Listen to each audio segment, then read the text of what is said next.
morning, everybody. Thank you for coming out so early. I know it's one of the first sessions of the day, so we appreciate it. I'm Katarina Vikin. I am executive producer and CEO of Metrotone Media. We are a hybrid studio in London who went AI native early. We have a hybrid production, a K-pop crime thriller in production, which you can come and see at a later panel today.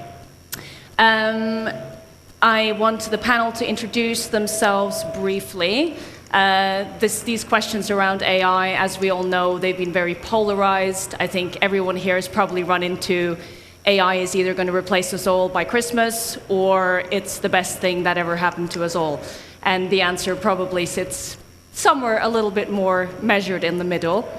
I want to remind everybody that Slido exists, so if you have questions for the end of the session, you can start putting those in now, and we will have 5 or 10 minutes at the end to do that.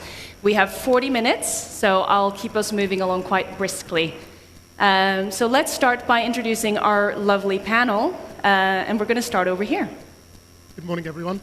Thank you for coming out this morning. My name's Ali Abbas Ali. I'm one of the directors in Ofcom's Broadcast and Media Group, and I specialize in media competition and media pluralism issues, and it's through that I've started looking at the impact of AI on the media sector, and most importantly, what that means for the audience. Good morning, I'm Judy Parnell. I'm Head of Standards and Industry at BBC R&D. So within BBC R&D, we have been looking at precursor technologies to AI for many years. So I think AI is on a continuum, and having been speaking to an Oxford professor recently, we agreed that we've both probably been working on it since about 1990, but no one ever called it AI then.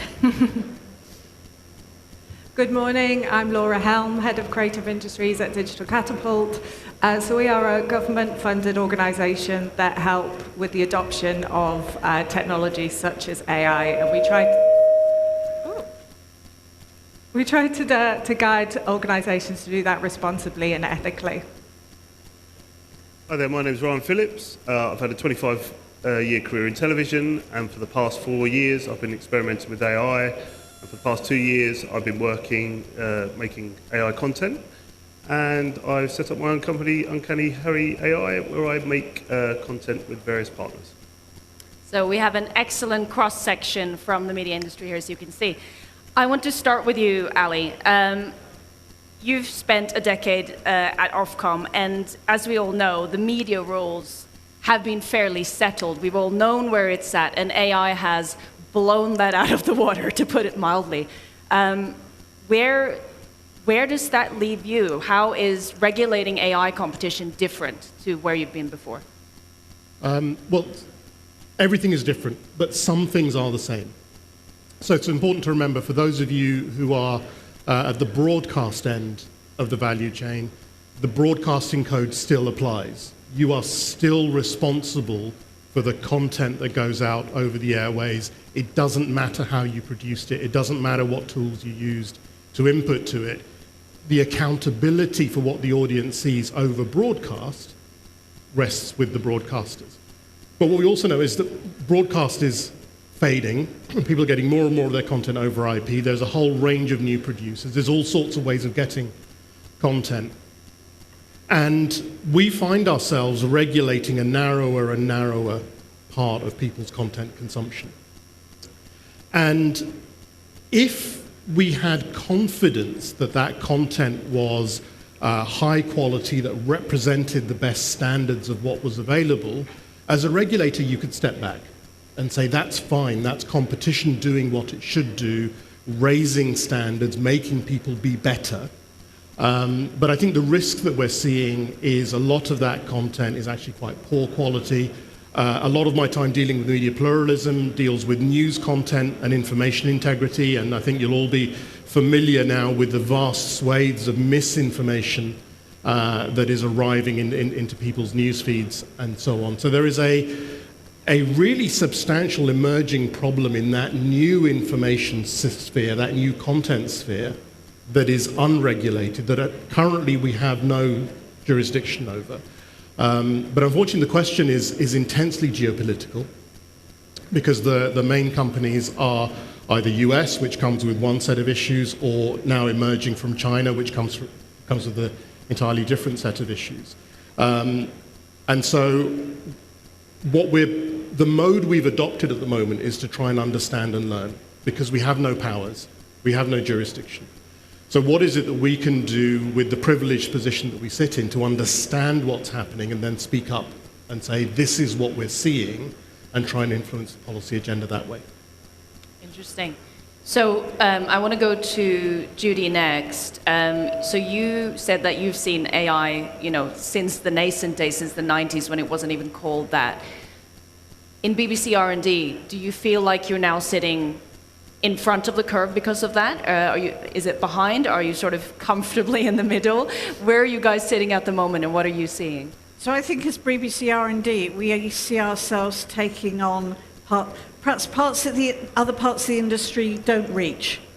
So lots of people are working on certain AI tools. You will find most vendors of the tools that are being used are using AI in some points. But we have been working with academia really to start to move things into to research the use of AI for areas that are less common. So how can you actually provide, for instance, greater access services? The things that we all want to do, but they're really expensive. So actually, is automatic signing using AI, is that now good enough? For a long time, there's been a lot of resistance to that community because non-human signers just haven't been understandable, haven't given a sufficient quality. But now, is that something that actually they're good enough that you can start to roll out? We've also looking at things like how, when you are protecting sources, you have to anonymize people. What we've often done is we've replaced them by actors. Or we have blacked somebody's face out and had somebody else revoice them. Can we actually use deep fake? And we have done this on a couple of programs on air, absolutely marked on screen that that's what we were doing, burnt in saying AI refocusing. But that actually shows for the person who is telling their story, it is mimicking their expressions, their emotions, in a way that is better than an actor can do. So it has actually strengthens how you can tell the story. Now, it's hard. It's pushing the boundaries, but that's the sort of thing that we are really concentrating on doing, things that perhaps the other parts of the industry might not be looking at. Yes, I have a comment on that for later that I want to ask you, but I also want to move along to Laura. As a company helping other companies adopt AI, and I certainly know that as an independent, I've seen huge problems, especially in larger companies, to even find any use or even find any, good use cases for AI. It's hard to sort of jam it in from the sidelines. What issues are you seeing? What are you mainly helping people with when you do that? Yeah, I think we're seeing quite a broad range of problems. As you say, larger organizations are almost a bit, they're hesitant because there's risks associated, and they have to, especially if they've put out kind of public policy around AI, they need to make sure that they're not going to get caught out and put anything out in the sphere and then, face a lawsuit, for example. So there's organizations, large ones, that are hesitant. So we guide them from understanding the use cases of AI, how to adopt it within their business, what the business value is, and take them on that journey, looking at the kind of risk framework. And then on the other side of the scale, we've got SMEs that are, as you know, creatives that potentially, they want to break things, they want to push creative boundaries, they want to use this technology to tell stories in new ways, and they're not necessarily thinking about kind of the risks and reputational issues with using specific tools. So part of what we do in a lot of our programs is make sure we've got kind of the responsible application of technology, particularly AI, embedded into all of the programs, so that when they're thinking about the tools that they use, are they going to the end customer, are they going to care whether their models were ethically trained? Some do, some don't, but it's in their best interest to think about their end user and what considerations they may have. I want to ask you a quick follow-up to that. Are you seeing, within the companies, are they mostly concerned with public reaction to those things, or are they more concerned with internal processes like legal and HR? Because I've seen very different things there. I think it's probably a bit of both, but I think publicly is probably of most concern. We had an interesting case with our Black Founders program. So this is a business, an investment readiness program that we run for Black founders working in creative technology. And we have industry sponsors for that program.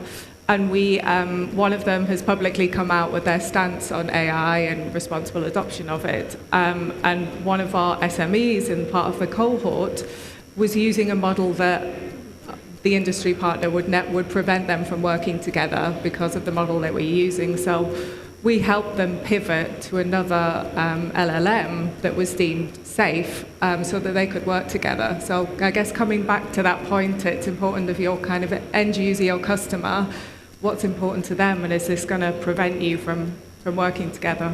I'm interested in the definition of what people are defining as safe as well, but we have to talk about that in a moment. Ryan.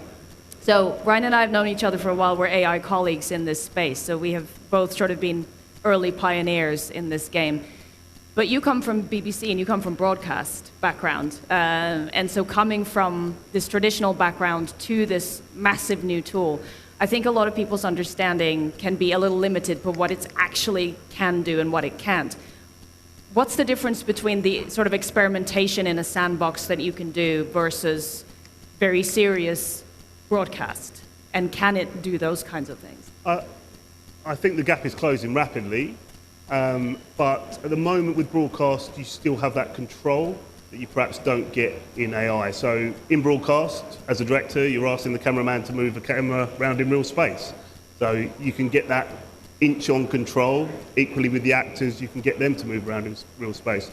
With AI, you're mocking a real space. It doesn't exist. So you're putting a collection of images together to resemble a real space. This is getting easier by having references to 3D models and stuff like that, so you can sort of mock up a real space. Equally, human performance. When you're working with human beings, it's natural, they understand context. There's no uncanny valley there at all, so people are happy to accept that's a real person. AI is not quite there yet, so skillful prompting, good use of certain models can get you across the line, but we're still not quite there with AI. So, you know, everyone knows about the costs, massively reduced with AI. The fact that I can generate something in my bedroom at midnight in my dressing gown is a big advantage. But yeah, it's those control elements, and often when you're working with clients, there's an education process to say, look, you can't nail things on a dime. It's getting really better, as you know, with stuff like C-Dance 2.0 has come out. Yes. We're making massive leaps, and it is almost an inevitability that we will get there at some point in the not too far future. But yeah, at present, there is that education process with clients that, look, you know, we have to treat the AI as a contributor, and they're going to make their contribution. They can be a grumpy DOP, you know, you'll say, I want this shot, and they give you something slightly different.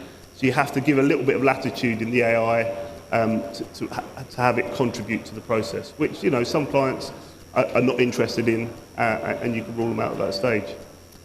This is really interesting. Let's do a quick audience poll. When you see realistic AI-generated footage, wherever it may be, how does it make you feel? Who thinks this looks great and I'm excited about it? Okay, a little bit. Who sort of doesn't care? Whatever, it's something that I'm watching. And who actively dislikes it? It appears on your screen and you go, oh God. Okay, we have a divided room, but I would say the negative impression is still there. Quick follow-up question to what we just discussed. You know, most of these companies are not British, and as you said, you know, when you come into most of companies who want to use it, there will be what I feel are quite arbitrary rules. Oh, you can use this model, but not that model. Where does this sit with BBC, with Ofcom? Do we have any guidelines on this as of yet, or is it just people's internal legals who determine, okay, we decide that we're not going to work with Chinese models, for example?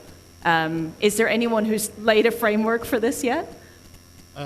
No one has at the moment in terms of a legal framework. And actually, I think this represents a real opportunity. If you're in a jurisdiction that is willing to take some risks, that is willing to set down some parameters and say, this is how we think the sector should be ordered and governed, and therefore, if you own IP, you know it's going to be safe. And if you're creating content using someone's IP, you know that the legal framework is there for them to be remunerated and you to use it safely. I think the first jurisdiction that steps forward and occupies that space will have a massive first mover advantage of companies flocking to it to say, I know I can operate safely here. Now, I would argue that the UK is really well placed to do that. We have the advantage of the English language. We have a massively digital first sort of media environment. But it's going to take someone willing to take a risk and step forward and say, we want to occupy this space. And then suddenly you could clean up on, here is a consistent, clear, reliable legal framework that you can all operate in. But it's utterly absent in any jurisdiction at the moment. That's one for the legal startups up there. Make a note. I want to follow up with this because I know that part of your concern at Ofcom is representation and this flattening of media. And we've all seen it. It's not just AI, it's social media as well. Everybody looks the same. It's sort of a sort of incredibly depressing, generic look very often.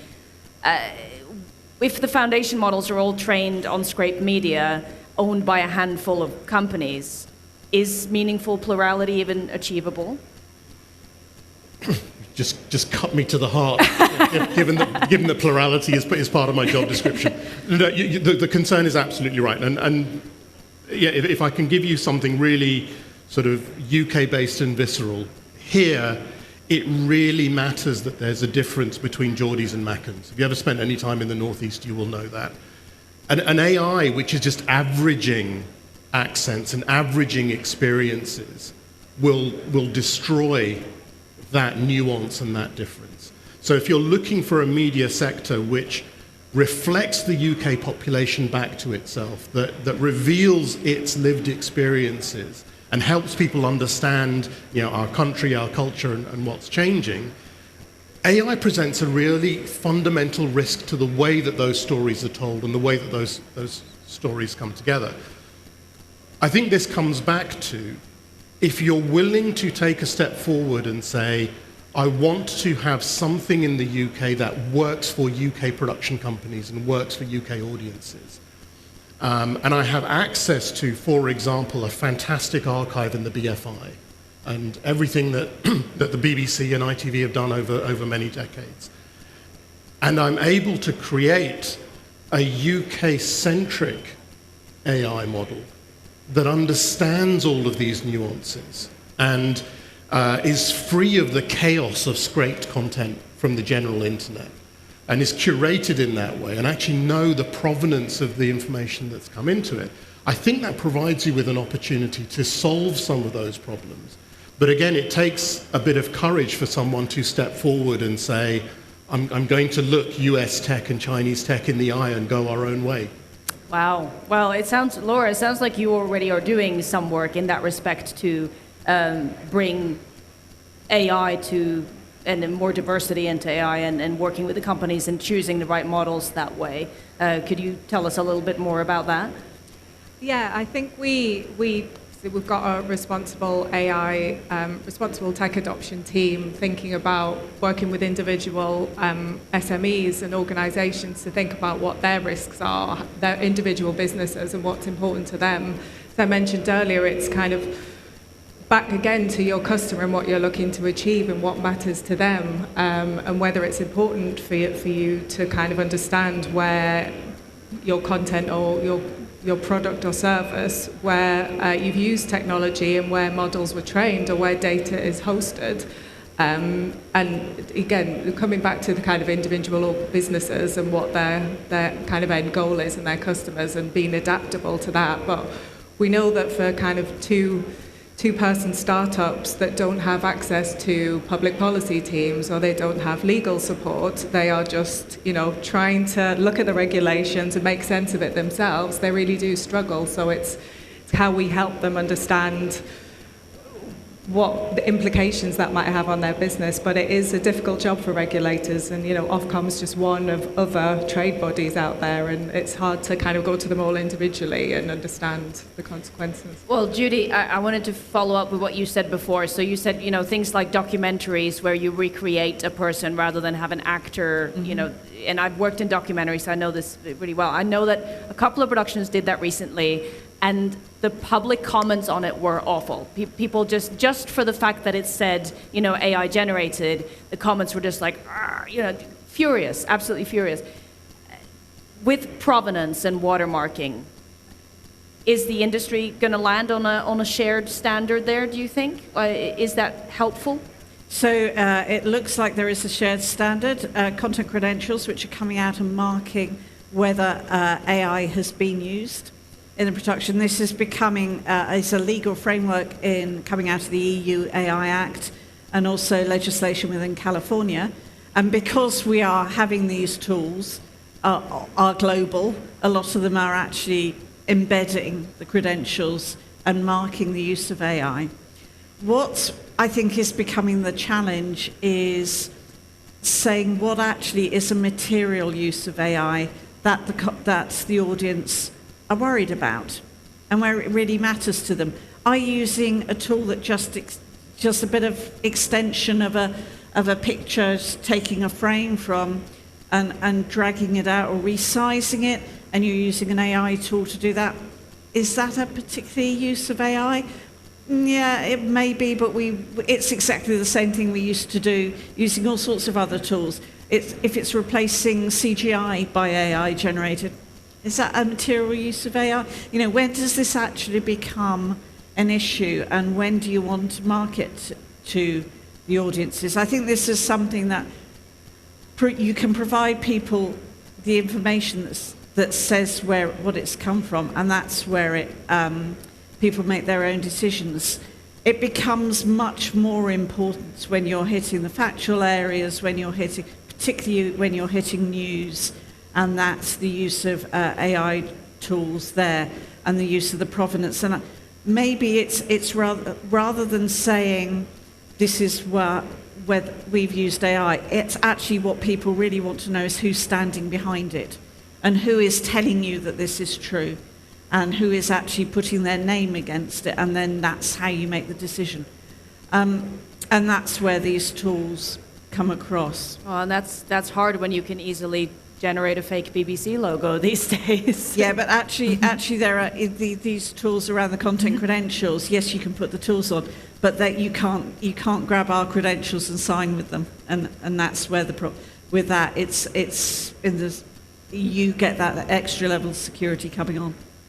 So, Ryan, what are you coming across as somebody who works as an AI producer in the industry, and you're working on some quite big productions right now as well?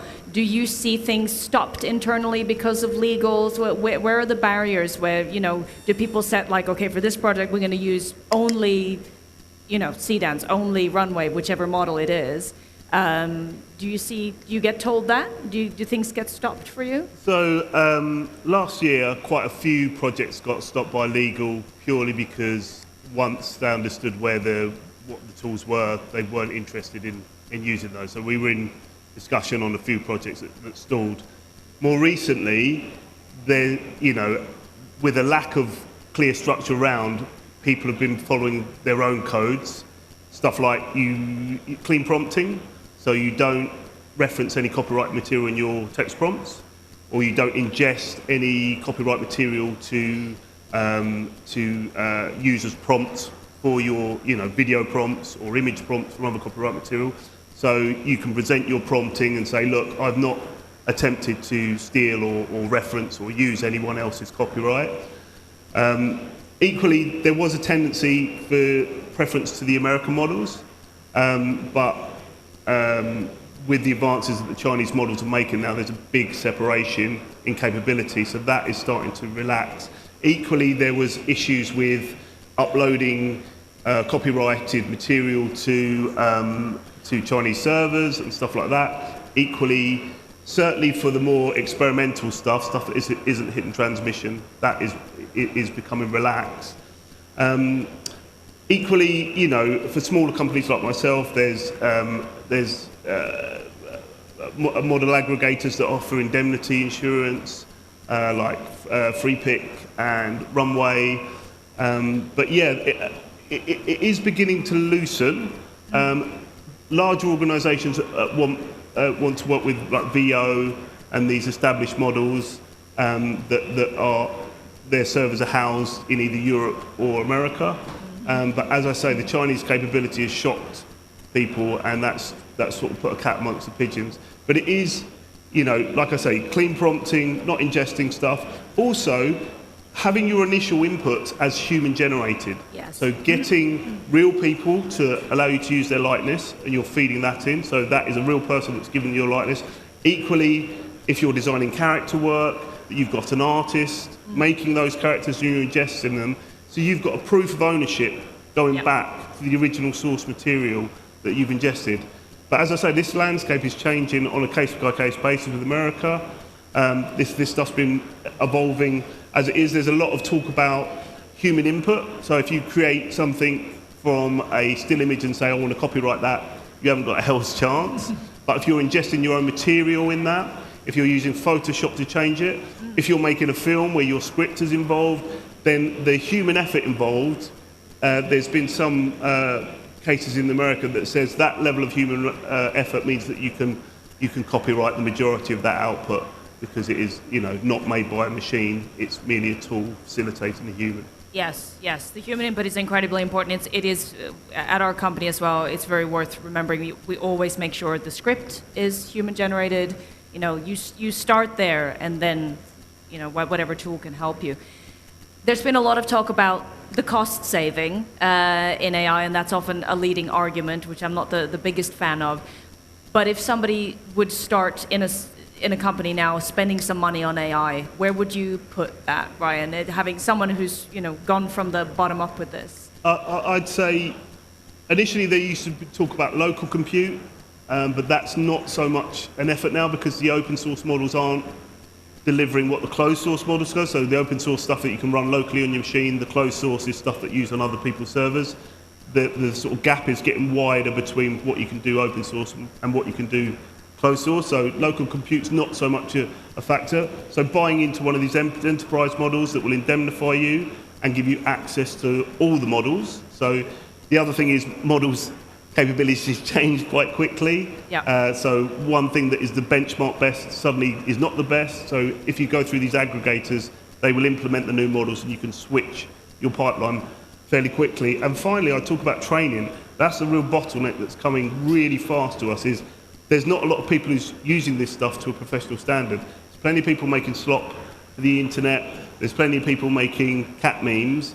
But when you want to bring AI into a production and you want serious people, professional people, there's not a lot of those people trained. So I'd also invest in training either yourself or bringing people on board and training them.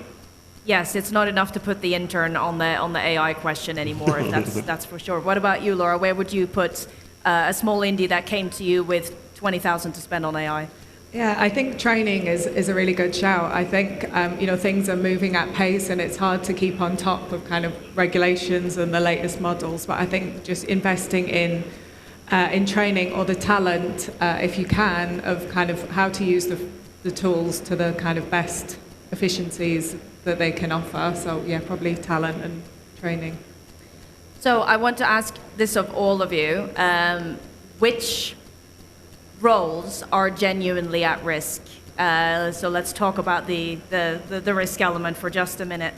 in the sort of next 2 years? Which roles are safer than people think, and which are genuinely at risk? And let's keep the answers fairly brief if we can. Ali, if you want to start. So I would apply a little bit of economic theory to this because it provides some clarity. Anytime you reduce the price of a particular good, the demand for it increases, demand for its substitutes goes down, and demand for its complements goes up. So if you think about smartphones, smartphones become affordable, MP3 players, sat-navs, digital cameras, demand for those collapses. But demand for earbuds, for charging cables, and for all the apps on a smartphone goes up. So if you're thinking about this particular question, think about what are the complementary goods to the way that AI works. And all of those, for me, around human judgment, around the ability to do the thing the machine can't do. It predicts really well. It doesn't know the difference between truth and lies. It'll give you the most likely answer. It won't give you the best answer. And I think I'm probably talking to people who are intimately involved in storytelling. The most likely outcome is usually not the most interesting story. So that's where I would just apply that thought of where is the complementary good to what AI is doing, because it's here to stay. Yeah, I always say the critical thinking skills and knowing your work is more important than ever right now, because AI can't provide you with all the answers. What do you think, Judy? I'm afraid I'm going to be really boring and say I agree. It is really the storytellers. It's the human spark. It's coming up with the original. It's not doing exactly the same as everybody else has done, especially, as you were saying, with tuning it to the different parts of our country, the localism, the really understanding why different voices and different characteristics and different experiences. Otherwise, that's going to be the things that are going to keep the richness going. And I'm afraid it's going to be those of us who are doing all the admin and sorting those out. Those are going to be the routine grunts. Those are the things that the AI is going to, as that middle layer is going to take those out. And Laura? Well, yeah, I think it's, an interesting story of my husband, who is a creative working in a broadcast organisation. He recently moved from one organisation which was very kind of AI hesitant. They didn't give all of their teams access to the tools, to a new organisation where they've given them all access to everything and allowing them to play. And watching his journey of being kind of nervous, this is going to, I'm going to lose my job, through to actually, I've got new ideas, I'm able to do more. So instead of not having budget to be able to do a particular campaign, they're able to use AI to do more campaigns than they've done before. I guess the slight kind of caveat to that is now where they would have gone to a studio to shoot something in real life, they're now able to do it through AI. So I guess the knock-on effect of that is, maybe the use of studios won't be as prolific as it has been. That's interesting. What do you think, Ryan? The bleeding edge of it? Yeah. So I would agree that, say, writers, AI is not a particularly good writer. As you say, it's always going to have the same twists, the same, has a lot of father reveals. It's obviously got a lot of Star Wars in the training data. So good writers are still really vital. A director's eye, someone who can tailor a story visually, and also editors at the moment. But I think in terms of job loss, AI is amplifying trends that are already existing. A lot of people are finding their entertainment on social apps in different places. Studio demand has dropped long before AI arrived on the scene. So I think AI is an amplifier. So you're going to see more of everything to a certain extent. You're going to see more rubbish. You're going to see more good stuff. You're going to see more of everything. And equally, although there will be an adjustment in training, I think you'll see smaller teams doing more and more and more and more and more. So there'll be the same, if not more, jobs around, but based in smaller creative teams, rather than these large teams that we have at present. Well, you've seen work explode, haven't you? Yeah. So just on an encouraging note, we've seen and so have I, seeing the jobs that are available within the creative AI space have gone from 0 to 100 very equally, fast. they all used to be American and now this year, the UK is starting to invest and turn its attention to AI, be that in VFX space and sort of hybrid workflow space. But yeah, it's here. Yes, and it's worth remembering that a lot of these workflows are hybrid. They're not solely prompted or solely one thing or the other. There's a blend here of our traditional skills and the new skills. We have 5 minutes. I want to ask the whole panel, if people can, and I see questions coming in for, people who are worried, am I going to become a plumber in the next 5 years? Am I going to change profession? What is a skill that everybody should cultivate over the next couple of years to sort of meet this new age? If there's a skill in AI, maybe one or two. Let's see how much time we can get. But I'd say prompting. If you're playing with LLMs, you already know what prompting is to a certain extent. So it's a way to talk to the machine and communicate to the machine what you want. If you can get that skill down, that's video, that's LLMs, that's the fundamental basics. And people were talking about that changing and evolving, and it hasn't. It's still people typing text in largely, and then bringing in images and references to and charts to point to greater detail. But the core of it is still a text prompt. So get across prompting. Absolutely, and the more you know your job, the better a prompter you're going to be to work with an assistant. What do you think, Laura? Yeah, again, slightly boring, but I do agree. I think it's that prompt engineering. If you're a creative and you set a creative brief and it's a rubbish creative brief, you're going to get rubbish results. So ensuring that there's always that human as part of the workflow. We had a creative director present to us a few weeks ago, and they talked about the journey they've been on from kind of literacy to artistry, to mastery to artistry. And I think that progress of just playing with the tools, getting better at it, will help your artistic journey. Yeah. Judy? I think expand your critical thinking. Look at what you've got, look at what it's giving you, and use that as a starting point. Don't say that your AI output is your end. It's your next step. It's what gets you part of the way there. Look at it critically and learn from it. 100%. Ali? I think just an expansion on that, learn to fail well. Everyone's going to be experimenting. If an experiment is guaranteed to succeed, it wasn't an experiment, right? So your experiments are going to fail, learn from them, move on quickly. That's going to be a really key skill.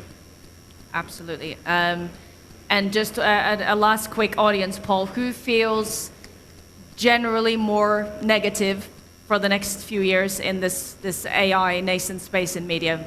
Generally most negative? Generally most positive?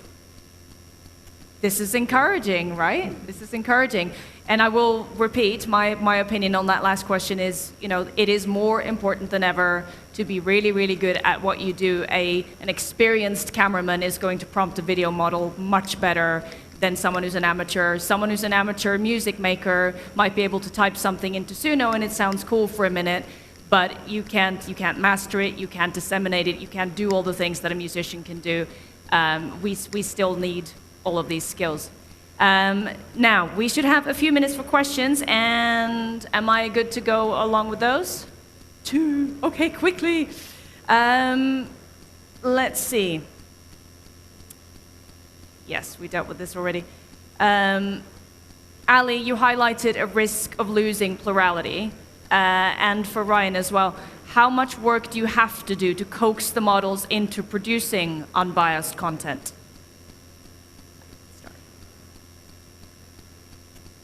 I think there's work you can do to overcome the averaging out to a degree, but I worry that at the moment the content that has gone in, which we don't always have transparency or understanding or provenance over, is going to limit how much plurality you get out. It's kind of a garbage in, garbage out problem. So you can make it a little bit better, you can do some filtering, but ultimately I think, I say this particularly for news content, going back to the sources is going to be essential if you want to have integrity in the information system.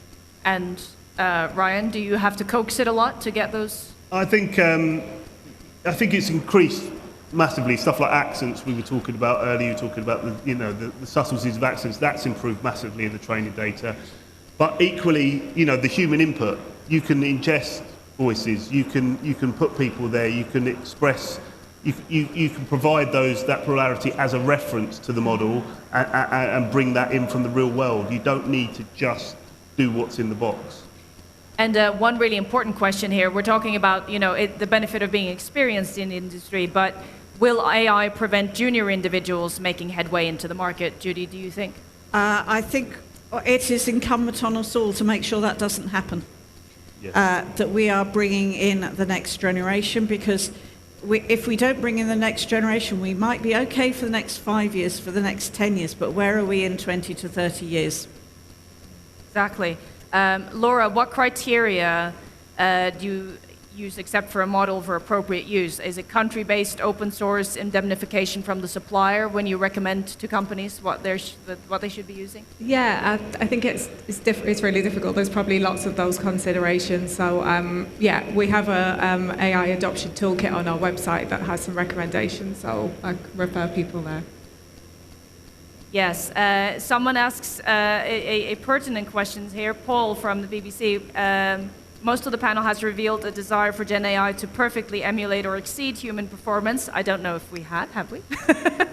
But maybe we've given off that impression. Why is that a desirable position for the creative industries? For AI to be as realistic as possible, and then we got to stop. I think it's here to stay, so we may as well make it as good as possible. Whether that goes naturally to the hypothesis in the question, I'm not sure. But we are going to have to learn to live with it. We are going to have to learn to deal with it.